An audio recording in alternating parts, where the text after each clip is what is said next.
Hi, Amanda. Hi, Laura. Right.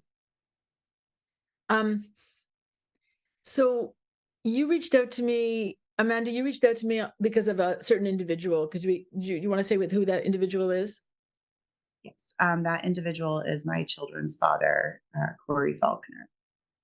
And was there a recent incident? I hate that word incident. Why am I using it? Was there a recent uh, thing that happened with Corey Faulkner? Yes, so on October 30th, I was notified that my children's father, Corey, was in a standoff with the Westbrook police after allegedly assaulting his girlfriend. Laura, can you tell me how you were related to this person? Yes, Corey Faulkner is my son-in-law. He was married to my daughter who died February 2022.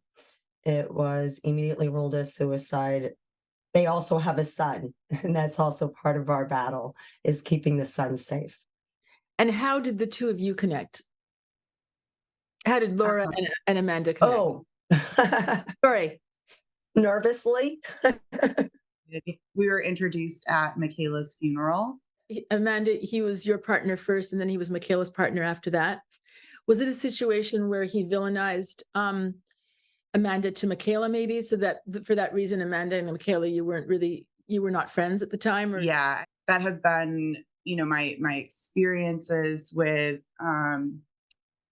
partners that he's had, after me was that that's exactly what's happened in the past. Probably the most contact that Michaela and I had was prior to her death. what kind of contact was that? Just contact, regarding the children, regarding visits. Michaela was I shared this with Laura. Um, they had a one of their first visits with them after having not had some contact with them for a while. Um, and so this visit occurred probably 3 days before Michaela's death. And like that whole weekend leading up to the visit, she was texting me, just wanting to make sure that she had, activities for the girls. And she knew that one of my children was into vampires at the time. And she had some like books that she had when she was a teenager about vampires and just wanting to know if I would be okay with her giving those books to my daughter. So, Amanda, can you tell me where you were in your life? What kind of place you were in your life when you met Corey? How old you were, and just a little bit about the relationship and what your first impression was of him, and then when it turned and what ended up happening. Yeah, so at the time when I met Corey, I was 18 years old. I had just graduated high school. Um, I was in a situation at the time where I was actively using substances. I was an IV heroin user for many years. Um, and Corey and I met through our place of employment. The substance use piece, he was also actively using substances at the time. So, I think a lot of our relationship was built around our substance use. When did it become like problematic as far as his behavior toward you? So, um, honestly, like really right away, I didn't see it. I have a letter that my mom wrote me when I was in rehab when I was 19. And she literally ends the letter with her talking about her concerns that Corey might really hurt me someday. So I think everybody around me could see that this was not a good thing. Um, Plenty of people warned me when I started getting involved with him. A lot of warnings in regards to um, him using me for money. So that was a big one. Around that time, I was involved in sexual exploitation. So people had a lot of concerns regarding, um, him, using me for money. Was he Um, profiting off of that? yes. Yep. Yes, he was. And And it then was encouraged, because at the end of the day, me doing that was also feeding his own substance use. yes, like what other things were happening? Kind of the first thing that I can really recall is uh, he was telling my family at the time. My family didn't know about, kind of how in depth my substance use disorder was. Um, so I can remember he had like called my family up, um, and had told them that I was using and that I needed to go to rehab. And he had asked them to borrow money, which they had given him.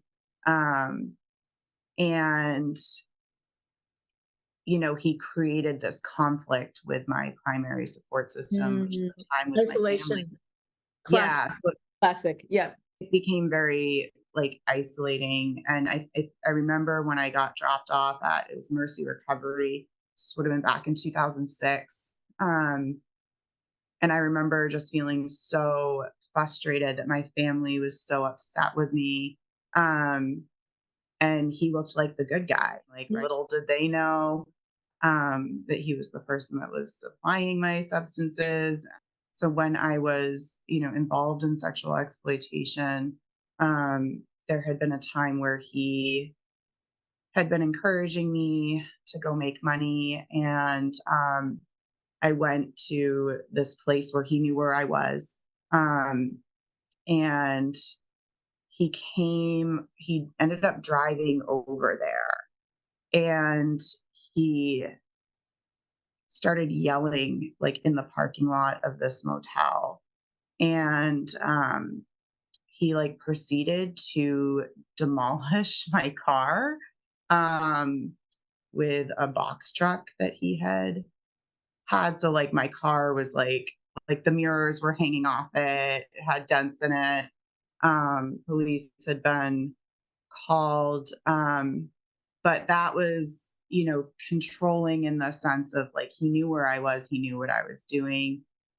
He was encouraging me to do this, and yet at the same time, he's jealous. I don't know how else to describe that. And so I got pregnant with my first daughter, and then again right after I got pregnant with my second daughter. Um, and then within a year of giving birth to my second daughter, um, things started to escalate again, and escalated to the point where he had tried to um, kill myself and my two children. In I think it was in 2013. Tell me about that. How did he try to kill you? Yeah, so we had gotten into a fight at this point. I had relapsed. He was actively using as well. We had gotten into a fight because he had stolen some money from me. I had gotten some student loan money and found out that he had taken it. He started beating me while we were in the car, and then was threatening to drive into oncoming traffic. And he was charged with domestic violence and endangering the welfare of a minor. He was charged, and convicted. And I believe, I could be really wrong about this, but I believe he spent maybe like a few weeks. It was less than a month in jail. We continued to see each other despite bail conditions. Yep. So that led to, in August of 2013, my family had great concerns about where my substance use was at the time. And they had given me an ultimatum to enter treatment, which I did do. And thankfully, I just celebrated 10 years in recovery this past month. Yeah, the beginning of this month.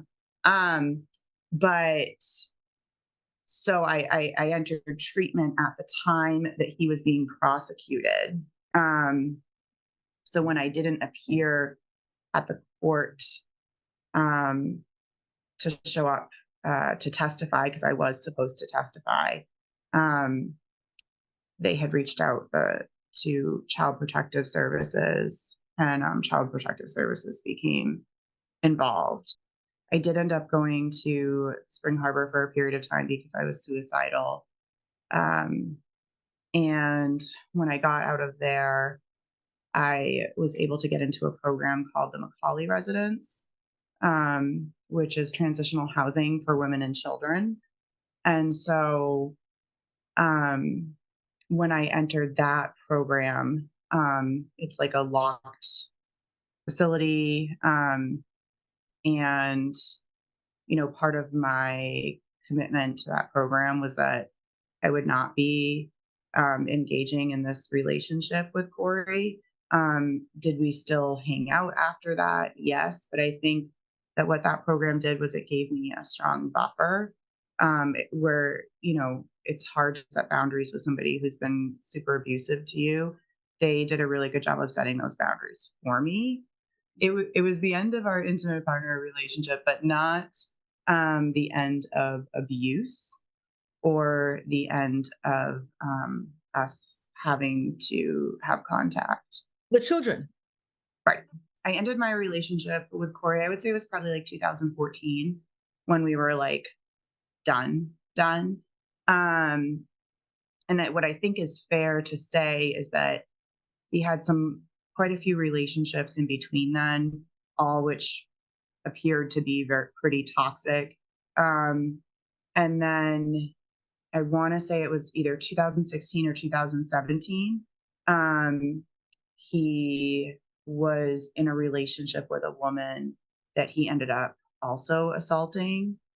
And that assault my kids were in the home for at the time and were present to. Allegedly, he had beat her and then had, I guess, at one point threatened to light her on fire.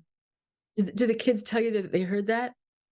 My oldest child did. Yep. Her statement to the Maine State Police was actually, kind of what it was a big piece of them being able to charge him and convict him of aggravated domestic violence. How old was she at the time?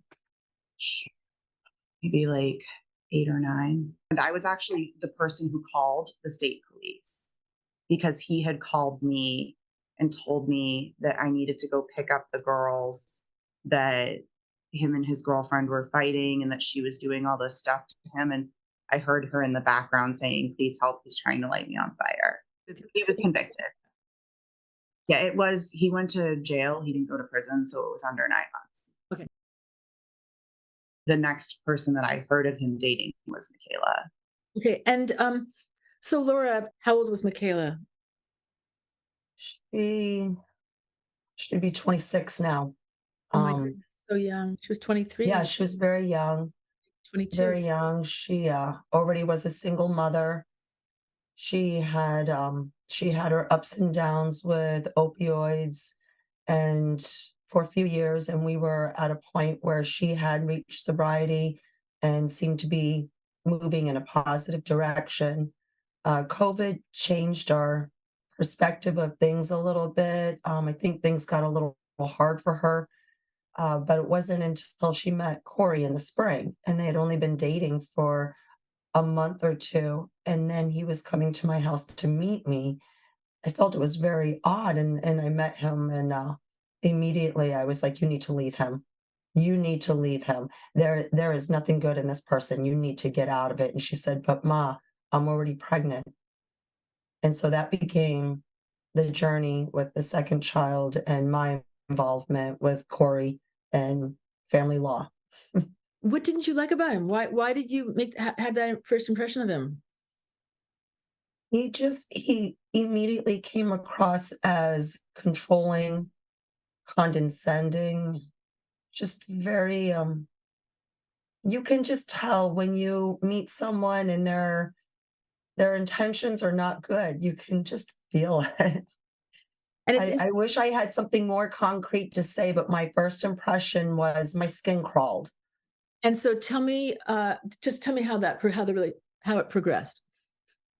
Well, so then my daughter's pregnant, and Corey, out of jail now, has, he's gone back to his drugs and started bringing Michaela into it. And then now she was starting to use again while pregnant. So then that required family intervention to get her into detox and rehab for the baby's sake, for her sake as well. But at that point, it's also very crucial for the developing child. But how did you know that he's the one who got her back into it? Because when she goes through recovery, she tells me everything. She's Okay. very honest, and she lets it all, and we've gone down this road several times, and Yes. she lets it out, and I just hold her and let her get it out, and we go forward. Yes. We always go forward. And so you were concerned while she was pregnant, she was using substances, and then what happened?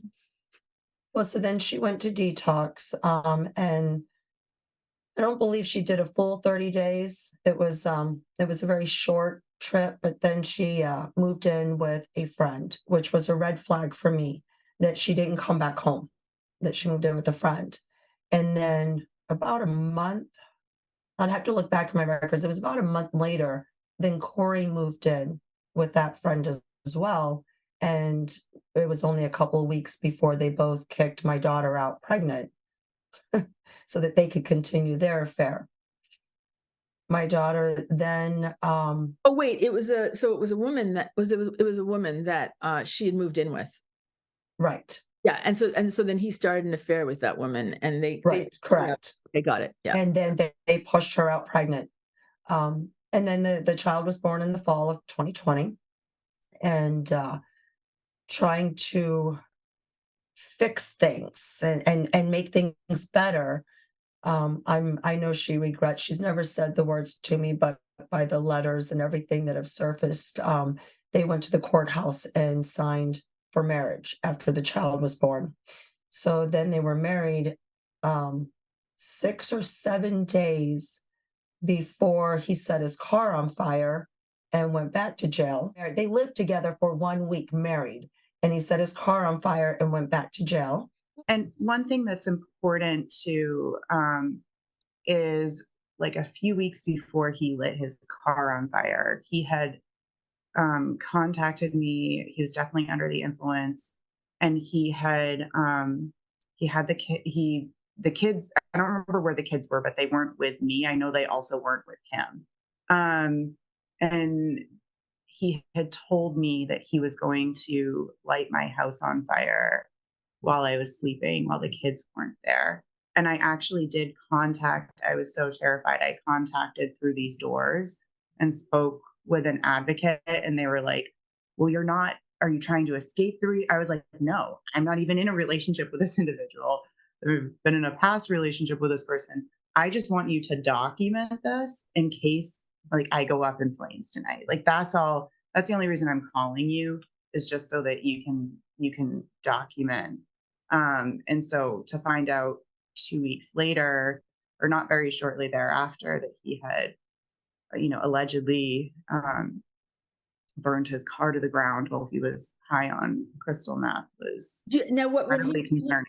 when he threatened to burn your house down, what was the argument? Was it an argument about the kids, or what prompted No, that? I don't even think we were arguing.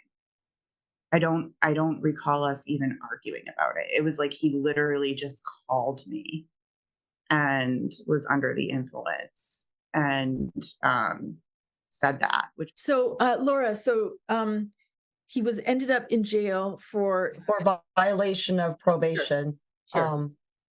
for the substance use. Okay. And then what? Okay, so that was January 2021. The baby, who had spent most of the first 2 months of his life spent mostly with me. Um, my daughter then moved back in, and the baby, it was full time with me until his release in June. He was released on a Friday, and by Monday morning, I had CPS in my living room again discussing next steps. Um, I'm not sure. I never received the full disclosure of what caused the CPS. I saw the excessive drug use in my home that weekend and was prepared to call CPS. They just called me before I could call them Michaela was living because, with you at the time. right, but they were going to move out together with the child, and I saw his drug use immediately upon release. Later, I found out that the CPS case that was about to open was because of domestic violence. I was under the impression it was substance use, and CPS knew that I was under the impression it was substance use, and they never corrected. Shouldn't they And tell the mother? This has come up before where they have not informed the mother, the parent, about the yeah, domestic violence. yeah. Well, they asked me to be guardian, but they never disclosed why I was to be guardian. And then CPS left with no directions. They just basically said, good luck. You have 6 months to get a reunification plan. But we didn't even know why the case was opened. But it actually avoided the case by doing the guardianship. You could evade the CPS case and process. But we were given no information, no process, no steps, no assistance in any way, yet we had 6 months to have a reunification plan. Wait, when you say we, do you mean you and you and who? Who's the we? We just, when I say we, I'm referring to me and my parents. We decided to do a co-guardianship. That way we all can be involved in taking to doctors' visits. Do you mean reunification with Corey or with your daughter or who, or both of Well, them? both because they're now married. Got it. Okay. They're So still not CPS living together. Still and not living together. They never did live together. They okay. only lived together for 1 week. And so That's it. So they're married. CPS was definitely on the track of reunifying the child with the child's parents. Do you think that was a good idea? Or do you think they should just have left the child with you and your parents? Well, at that point, I didn't realize his history with CPS. Yeah. How CPS allowed it to ever get to this point is shocking. And the fact that we're still fighting it is shocking. Because then we did work on a reunification plan. We knew that the guardianship was coming near an end. We had visits, we had family meetings, we looked at progress, we wanted verification of sobriety. So we were doing all of the steps that we could. And then the first overnight that my daughter was allowed, which because they're not living together, we gave my daughter the overnight. We did not say that Corey could not have an overnight, but we also didn't think that he would be present because he wasn't living with her. So we gave her the overnight near the end of that 6 month period. That would be February, the first weekend in February. And it was after that weekend when my daughter died. So your daughter had the baby with her that weekend, and it was over that weekend that she died when she had the Right baby. after the weekend on Monday. And did you even know how the weekend went? Did you talk to her that weekend? Of course, we were FaceTiming and checking in. It was after her death that we could see what was really going on that weekend. And she was being pushed to go into work so that she could give Corey $700 by Tuesday night. There was a big push for the $700 for Tuesday night. So this weekend that she had been planning for months and doing all of these steps and work, and even, the little things like getting the popcorn and the movies and everything all set up. She was very excited for this weekend and had contacted Amanda to invite the girls for Right. this joyous weekend. And then to find out that she wasn't even able to spend time with her children because she was pushed to work to make money for Corey. So Corey spent the time with the children? Yes. And Amanda, do we know from your daughters what happened that weekend? Yes, we do. So, um, so I dropped the kids off on a Sunday for a visit. I brought a friend of mine with me, a close friend of mine, um, who also knew Corey, just because I wanted her to be able to set eyes on him, right? Just like another set of eyes, just to see like how he looked, does he look like he's using? I did not see Michaela at all. So I think that's like something important. And I was also under the impression, because Michaela and I had been texting, that she would be there the entire time. Um, and I just had this weird feeling. So I said to the girls, I said, hey, look, if you haven't seen your dad in a while, like, all this stuff has occurred. If for some reason you don't want to be in this visit anymore, you just can call me and there will be no questions asked and I will come pick you up. And they said, okay. And so I think I was supposed to pick them up around like 4 or 5. And I believe I got a phone call around 2 from the girls. They'd only been there for a few hours and they were like, can you come pick us up? And so I picked them up. I got them in the car. We started talking. And this is what the girls reported to me. The girls reported to me that they were um, that they had overheard their dad having a concerning phone call with somebody where he was threatening to kill somebody. And they had overheard something about or somebody being raped in a basement in Massachusetts. And they then proceeded to tell me that they saw bruises on Michaela and they were worried for her safety. So I, what Corey doesn't know and what a lot of people don't know is that Monday, I was, feeling very uncomfortable with the information that I was sitting with. And I knew that reaching out to Child Protective Services was not an option because I have been accused of using Child Protective Services as a weapon against him. Those are some of the allegations in our family court matter. Who accused you of that? That Corey has accused me of that. And did the court take that seriously?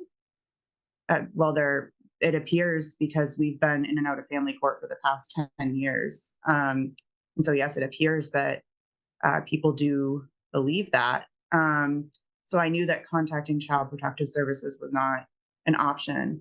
So I did reach out to somebody who is a mandated reporter and reported that information and my concerns.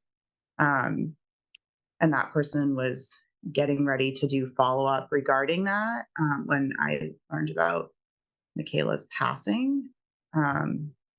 So within a few hours of learning of her passing, I had contacted Child Protective Services with my concerns. And I also had contacted the South Portland Police Department, and the girls and I were interviewed by investigators at South Portland Police Department. Which police department? South Portland. Is that where they were? Is that where That's where Michaela resided at the time of her death. Yeah. And Laura, what is your time frame of what you knew and how you came to find out on Monday? So the children came back. Oh, I didn't find out Monday.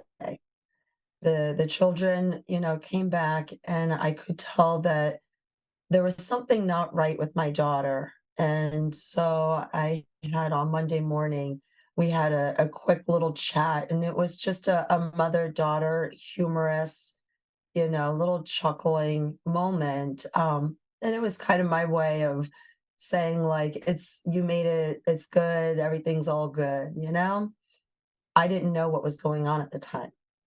And so she had died Monday night by hanging, and it wasn't called in until Wednesday morning by Corey.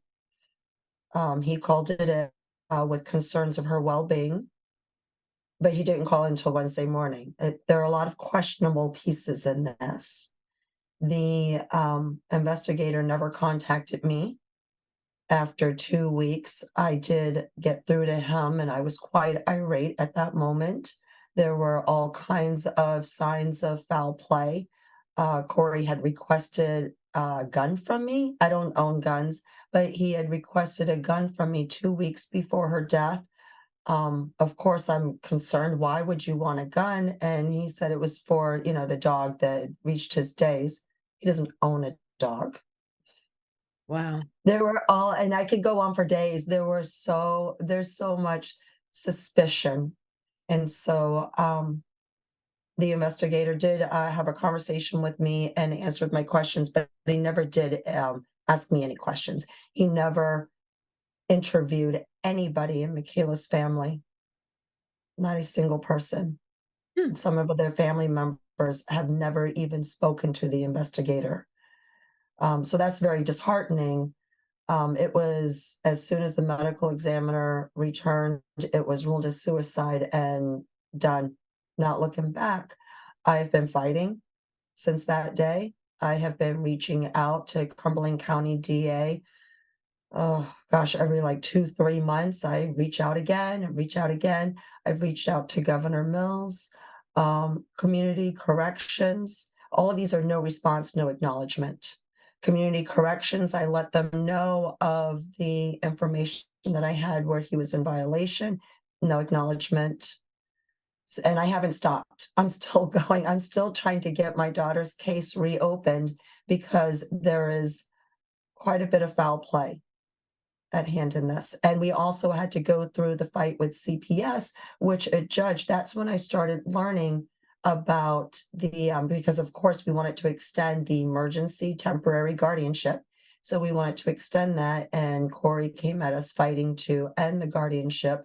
Through that, we were able to get a snapshot of his, I'll just say very thick file, probably the thickest file that Maine CPS has on anyone. The charges, the reports, it's mind-blowing. It is absolutely mind-blowing. And with all of that, even though there were also charges or cases, I'm saying it wrong. What is it? He was substantiated for emotional abuse of children that were present. The judge still gave the child back, ended our guardianship and gave the child back, but we could keep my family on with court-ordered visits so that the child, because he wanted to remove the child completely, go straight into isolation and remove the child completely from the family that he's always known. Wait. Sorry, I have to stop here for a second. Right. CPS knows about the domestic violence because Yes. you said that the CPS knew about domestic violence and they didn't tell you, and that was why they were overseeing this. So how Correct. can then how could CPS then give him custody of this, take the son away from you, and especially when the mother has just died and the family is saying that there's foul play and they think that then just give the child to Corey? It doesn't even make sense. I would like the answer to that too. I would like, and I won't stop fighting until I get the answer to that. When the I want the answer standoff, to that. I want to know why our judicial system is the way as such that we know that individuals are dangerous, and yet we put children in their care who cannot defend themselves. I would like the answer to that as well. how old is Michaela's child? He will be 3 in a couple weeks. He was Was he 15 months when she died. was he in the custody of Corey when Corey had this police standoff? No, no. Interesting. A few weeks prior to the standoff, he signed all parental rights to one of his girlfriends. What? So we are in court. We are right now contesting, and we have to go to court to contest to get the child back because she will not return the child to his bio family, the one that has been raising him all this time, Which is you until the and your courts gave him parents. back. And how long has it been since you've seen your grandson? We did see him last weekend. She is honoring the weekend schedule that was originally decided upon in court. My mother said, well, he needs to be with his family. And she replied, he is with his family.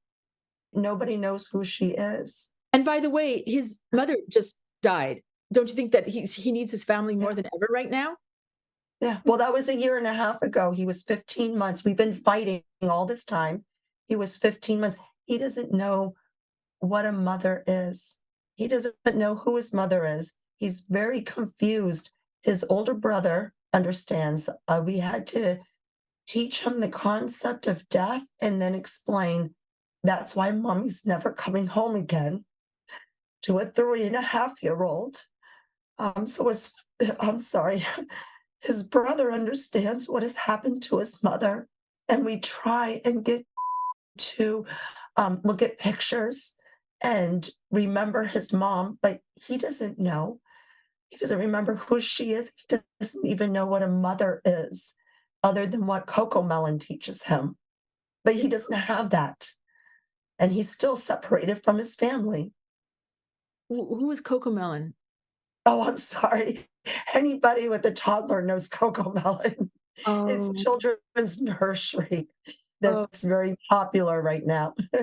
Now, are you at this girl's mercy so that it's up to her, since she's the legal guardian, that if you rub her the wrong way, she could deny you to see your grandson, or is it? Oh, yes, exactly. But we are contesting. We're in court because the paperwork was, well, it's all falsified. It's all false. It's not true information.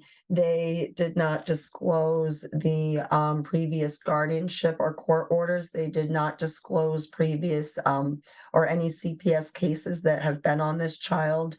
They did not disclose through omission. They lied in the application and the process of the guardianship. And is there anybody that is making sure that Corey is not involved with your grandson? She did file a protective order against him, so she has full rights. How could this boy's mother die under suspicious circumstances that have not been looked at thorough enough? Right. And then they custody because the person that's a convicted domestic abuser signed over custody to a person that is not related at all to this young boy, Correct. when his grandmother and his grandparents, who had guardianship of him at a time, are there wanting to take care of him, and they don't even give We're you fighting for him. are fighting for him. Yes. Can you remind me how the two of you started connecting and how closely you are working together on this right now, and what you are working together on? It was a month or two after my daughter's death. I reached out to Amanda initially to give her daughters some of my daughter's belongings that were in my home still. I knew that her daughters weren't receiving the closure and healing that they needed. And I just couldn't imagine what they had already, all the things that they had already been through. So that was the initial reach out, is I wanted to give Amanda's daughters something that was Michaela's to help ease that healing process. And then we started to voice some of our concerns, and the water spigot just went full blast, and we both just started pouring out. And it's been very, very nice. I felt so alone, and it's been very nice having somebody with me to help me in this fight, because it's not that we're trying to attack an individual. It's that the system itself is so broken to allow this repeatedly that it has to be addressed. Is Corey going to bail out? Has he been offered bail? What's that? He's been offered bail? Yes. So if he comes up with the money, he's going to be on the streets. Yes. And how much is his bail? Do you know? 50,000 right now. I mean, what do you think of the fact that he's allowed to post bail? Horrendous. Absolutely horrendous, and a risk to our society. I do have, per Westbrook PD, what he was charged with. Could you read that out? If you would like, I can read that. Sure. So he has been charged with aggravated domestic violence assault, possession of a firearm by a prohibited person, as he is a convicted felon, obstructing the report of a crime, and creating a police standoff. Laura, first, when you first heard the news about this Westbrook situation, they weren't releasing his name. What did you first think? And when you found out that it was him, and just could you describe your reaction to all of that? We knew before it was broadcasting live because that's when the current guardian contacted my mother and said, just want you to be aware that there are police surrounding Corey, but is with me safe. And so that was the first alert. And that's what we were left with for about half an hour. And then the live broadcast started to go on their social media, on the Westbrook Police social media, so we could watch what was happening at the moment. At that point, I left work and started racing home because I didn't know what else to do. I just needed to get as close as I possibly could so that I could get, but that didn't happen. Well, you couldn't get you did you try to get, and what happened with that? Well, that's when we were denied by the girlfriend that no, she has guardianship and she was holding on to him. And Amanda, did you say that they were trying to pull your daughters into the negotiation to get him to surrender? Yeah. I did work with the negotiators back in May. So shortly after he got off of probation for his last domestic violence, aggravated domestic violence.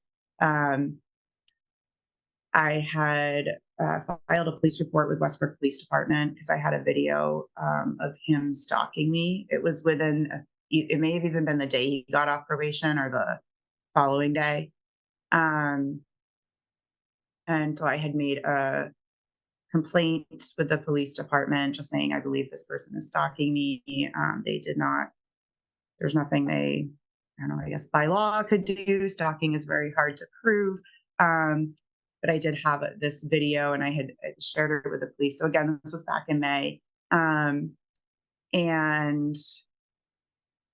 so I was working with the negotiators just in terms, they were asking me lots of questions about his behaviors, specifically in regards to his behaviors with guns. So that was a red flag to me. And, I was able to provide some insight to the negotiators around that, but I picked up both my daughters from school. I had to have a very frank conversation with them that, this is what's happening. They're older. One's in middle school, the other's in high school. And so they have access to social media. Like I knew they were going to see this. And, the conversation was, this is going to end one of three ways. Either your dad is going to be taken into custody. He is going to be shot and killed by police, or he's going to commit suicide. And at one point, the negotiators did ask if I would have the girls record something for him, and I said no, because the last thing I would want is for them to be, sending a recording to their dad who's in a police standoff, telling them, trying to encourage him to, stop, to surrender, and then have him either hurt himself or hurt someone else. And for them to think that wouldn't be enough. I wasn't going to put my daughters in that situation. It was shortly after I said no to the negotiators that they just stopped contact with me. They did not notify me. I had asked them to notify me when this was over, however this ended, and they didn't. We found out that he was apprehended because somebody sent a video to my daughter of him being arrested, taken out with no clothes on, with just a sheet wrapped around him and getting into a stretcher. That is how we found out that he was taken into custody. And there was like very little follow-up after that. And we've been in court for the past, since shortly after Michaela's death, in this long custody It's been forever. Do you mean that And they're still considering giving him, like, visitation or so he had in April started, I believe it was April, started supervised visitation per the guardian ad litem assigned to our case. Um, by June, the guardian was recommending unsupervised contact. The kids started having unsupervised contact with him in July. In July, there was a concern regarding him using substances reported by the girls. I reported that to the guardian ad litem. Um, Nothing was done about that. In September, um, he was having unsupervised overnights. And my daughter was helping him move. He was moving from one apartment to another, and she found substances and took pictures of that. And I reported that to the guardian ad litem. And at that point, the guardian ad litem had asked Corey to do a hair follicle test, and he refused and admitted to substance use and said that he would be going into treatment. And so the guardian was recommending that contact stop. But I think what's important to acknowledge here is that at one point, prior to all of that happening, he was asking for shared parental rights as well as shared time with the girls, or having weekends with the girls, unsupervised, and a guardian was supporting that decision. and what were you Um, saying? Were you trying well, to I think I had just gotten so tired of of really just like trying to fight the system that is not supporting me. It's not supporting my children. Yeah, I was kind of like, I guess I'm not going to win here. they lower the bar And so much about what you can expect. right, my expectation is that his parental rights are terminated. It was like when my ex was gonna be sentenced and my lawyer told me, he's not gonna get any jail time because it's a first offense. We've been married for 30 years. Are you like, who's gonna really believe that this is a first offense? That when the report of the substances being in the home was there, CPS should have, at that point, his parental rights should have been removed, but instead, he was able to skirt the child's over through guardianship to another person. Right. That's why he did that. Right. And so he was able, 3 days later, they filed for the guardianship and he could skirt it over to another. He has multiple girlfriends always. And I'm just going to be honest about that. I've contacted a lot of them and I finally stopped because I'm like, okay, I have enough verification now that infidelity was a serious problem in their relationship. Um, yeah, so he, instead of the state intervening and saying enough is Sorry. enough and removing his parental rights, he then was he was given the time to skirt the guardianship over to somebody who's completely unrelated. And who will give him access to the kids? Yes, and who enables him?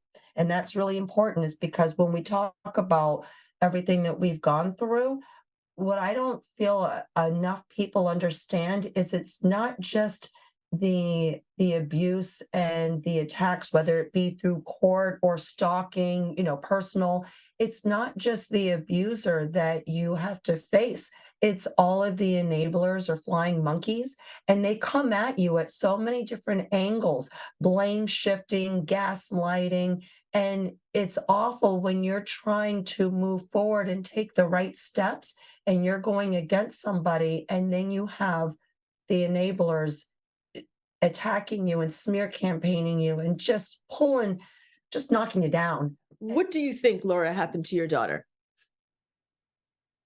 I think I am the only one in my family and her network of close friends. And when I say her close friends, like dozens, reached out with evidence to the investigator. I truly think I am the only one who feels my daughter did this act. The reason I think it is because she was in the space that we've been talking about, but she was so alone and it was so intense, the intensity when she would find out about a new girlfriend and question him about it, he would choke her out. The domestic violence it was extremely psychological, but it became very physical and life-threatening. And I think she felt extremely trapped. And after that weekend that she wanted with her boys, that she wanted that family weekend, she really wanted the family. And she realized that she could never win. She could never, he was just, this was ongoing. And when you feel like you're stuck in a maze, there's no escape from the maze. This is your life. I truly feel that she did the act, but I also have seen the communications between them leading up to the minutes. Um, I can see all of the psychological abuse and the pushing. The fact that that morning he said, I saw your failed attempts. And then he proceeded to stalk her and harass her. He mocked her mental health, said, you need to cut this crap out or you're going to end up in a psych hospital. And he pushed and pushed and pushed and pushed and pushed. And she just couldn't take it anymore. Now, when she died to when her body was discovered, I don't feel anybody has the true story. Her final letter, the second page is written in different hand. It's not the same. My daughter didn't write the second page. There was definitely tampering with evidence to cover up what could have caused her to get to that point. And I'm not even sure it even matters because in the state of Maine, pushing someone to suicide is not a crime. What do you feel should happen now? Amanda, what do you want to see happen? Well, first of all, what I want for the abuse to stop. It has been continuous. I have known Corey for 17 years. That is 17 years of my life. And I want that to stop. Um, I recently, when I initially filed the court paperwork last year, so that he could not have contact with the children, he uh, filed a complaint against my professional license, which significantly impacted um, my ability to work. He has continued to stalk me. I have a recent video of that, recent one in the past 6 months. I want that to stop. I want for my children and for all of the people who are involved. That includes Hale's family. I want for them to all be safe and feel safe. Um, I want some justice for Michaela. We've been in and out of family court for the past decade. All I'm asking is I don't want this person to contact me. I want him to leave me alone and I want him to leave the children alone. I want, change in the family court system. The fact that somebody who tried to kill me and my children, the fact that I'm expected to co-parent with him is insane to me. When Child Protective Services initially got involved, right, back in 2013, when the first EV happened,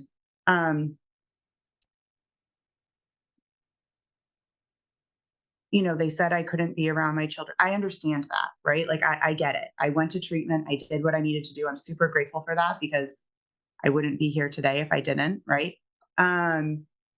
But just to paint the picture, he got unsupervised time back with the children before I did. So here you are telling me that I am not making good parenting choices and Because you're with allowing him. children Because you're with him. have, Yeah. to have contact because I'm with him. But then you turn around and give this person that you're telling me is dangerous and cannot have contact with the children contact back before you give it to me. When I met with the guardian ad litem who was assigned to our case the first day I met with this woman, she kept saying the substance use. And I'm like, no, My concerns are the domestic violence. My Mm. concerns are not the substance use. I am a counselor. I can tell you right now, a substance use disorder is very treatable. It is very treatable. My concerns are his patterns in violence towards women and children, and where my children are present to that. That is my concerns, and you're not taking my concerns serious. The fact that I have been told by multiple attorneys time and time and time again that I cannot terminate his parental rights, that he just automatically gets these rights no matter what he does is absurd to me. It's crazy. I think it's important to um, bring up that with addiction, and I am all for recovery. Please understand, I am all for recovery. However, there comes a point when you have to call it out. Every time that he is running into trouble with the law, he will immediately use addiction Mhm. as the excuse, Mhm. and he goes to detox and he evades the charges. That the And same so this has been repeat again, and after 20 years, you have to say enough.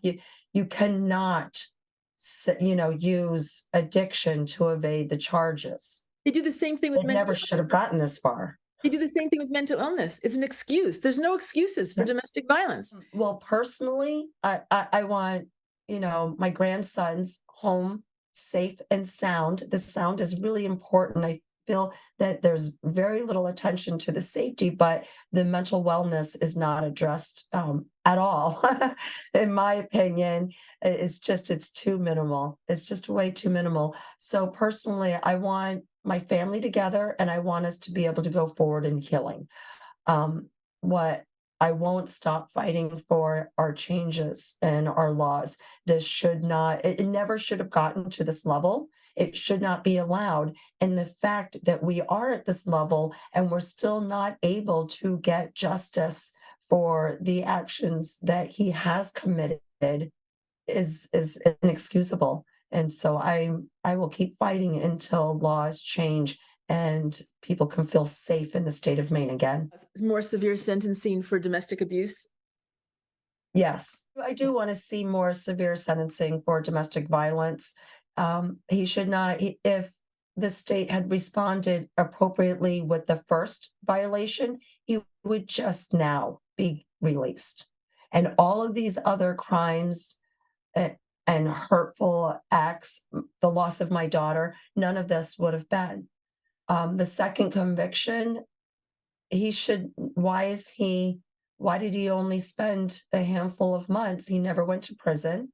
And it was the second conviction. Attempted manslaughter is pretty serious. And then the continued abuse within the system. CPS needs a serious restructure. Not a little band-aid here and there. It needs a complete restructure. The fact that abusers can manipulate the system to then victimize the victims is appalling. Some of the ways that Corey has used the legal system to continue to harass me. For example, one of them was a protection order. He put a protective order against me. And then he taunted me for the 30 days until we had court. So I had to lawyer up. That cost me $3,000, a month of stress. He had people stalking me extreme. He went in, he had the marriage and death certificate. So he was the only one that could go in and delete my daughter's Facebook account where everybody was coming together daily, coming together and putting their memories and their thoughts about my daughter. He deleted her Facebook account, so her digital memory is completely gone forever. It will not ever come back. And he just taunted me for 30 days, trying to get me to break the no contact so that I could be arrested. And it's legal. And it's legal to do that. And it is a flat out harassment. And not only is it legal, but people are making money. The lawyers are making money. Yes. The garden Yes. ad litems are making money. Yes. Who's profiting? Correct. Correct. Yeah, it's been a crazy year and a half, to say the least, or actually 3 years. It's for 3 years now, my life has been completely upside down. Reality gets questioned far too often. The way that he spins and webs everything around, and it it it it should have been stopped long ago. My daughter was, very dedicated to, domestic violent causes. I did start a domestic violence advocacy group to, put some education out there. And she was how old when she died? 24, Wow. yeah, with a 3-year-old and a 15-month-old. Could you just tell me about your daughter just so we can get a better impression of her, describe her? Yes. How would you describe your daughter? When she's not using, beautiful. Just beautiful in every way. So compassionate, absolutely compassionate. Like I said earlier, the groups that she was very dedicated to was homelessness, and she would always make care kits and pass out. But she was the kind of person that when she made the care kits, she made sure, and I know because she would text me, "Ma, if you're in Hannaford, go in the travel, the travel size line and pick up." And she would make sure to have a razor and travel size shaving cream. And then she was collecting makeup samples, and she would put the little makeup samples into these packets so that when she was handing out care packages in Portland, it wasn't just your needs like a toothbrush, toothpaste, socks. It was also the dignity for the individual. It was important to be able to shave your legs and put on some makeup if it makes you feel good and gives you, some decency, then do that. That was the kind of person Michaela was, still is. She's still doing it, but just as a star now. Of course, I see her as the most beautiful star